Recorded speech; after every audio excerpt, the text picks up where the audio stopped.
de l'ABDD. Aujourd'hui, nous allons parler de conseils de dates de semis et de désherbage.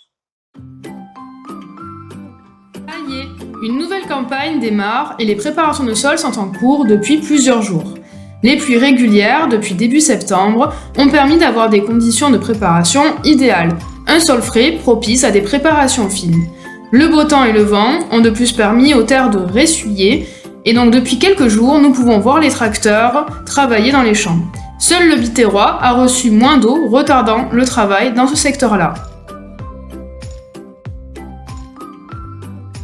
Dans les secteurs les plus tardifs, c'est-à-dire les Alpes de Haute-Provence et les Hautes-Alpes, nous sommes au début de la période idéale de semis, donc vous pouvez commencer à y aller et essayer de semer le maximum avant le retour de la pluie annoncée fin de semaine prochaine. Partout ailleurs, il est encore un peu tôt pour semer, il y a un risque assez fort de la pression régras et du parasitisme.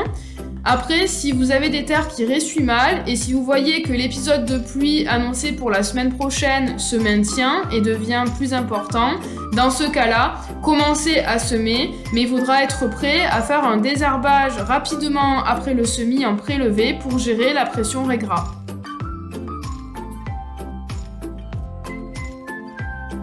Plusieurs options sont possibles pour le désherbage. La stratégie dans la région repose sur l'utilisation de racinaires. Vous pouvez soit désherber en prélevé, c'est le plus efficace, ou, si vous ne pouvez pas enchaîner le désherbage après le semis, le faire en post-levé. Niveau matière active, vous pouvez associer du prosulfocarbe et du diflufénicanil, autrement appelé DFF. Si vous utilisez du prosulfocarbe et du DFF en prélevé, mais que du régras repousse, vous pouvez enchaîner en post-levé avec du chlortoluron à 1700 g hectare. Sur blé tendre, attention, bien vérifier que la variété soit tolérante au chlortoluron. Comme on vous l'a rappelé l'année dernière, le prosulfocarbe, on ne peut pas l'utiliser à moins de 500 mètres de culture non cible, non récoltée. Et entre 500 et 1000 mètres, il faut intervenir avant 9h du matin ou après 18h et utiliser des buses anti-dérive. S'il est impossible d'utiliser un prosulfocarbe, l'autre option est alors d'utiliser des spécialités à base de chlortoluron, soit une spécialité associant du chlortoluron et du DFF, soit une spécialité associant du chlortoluron, du DFF et de la pendimétalline. Vous pouvez les utiliser en prélevé ou en post-levé. Quelques consignes sont à respecter pour l'utilisation des herbicides racinaires, que cela soit en prélevé ou en post-levé.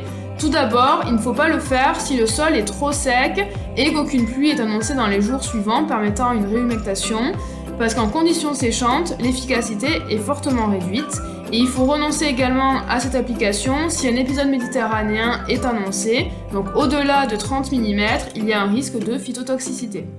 Ensuite, en post-levé, il faut être également vigilant sur le stade. Il faut bien attendre et c'est important que le blé soit à 1,5 de feuilles pour qu'il soit capable de détoxifier le produit et qu'il soit en conditions poussantes, c'est-à-dire éviter les situations d'hydromorphie ou de risque de gel dans les jours qui suivent.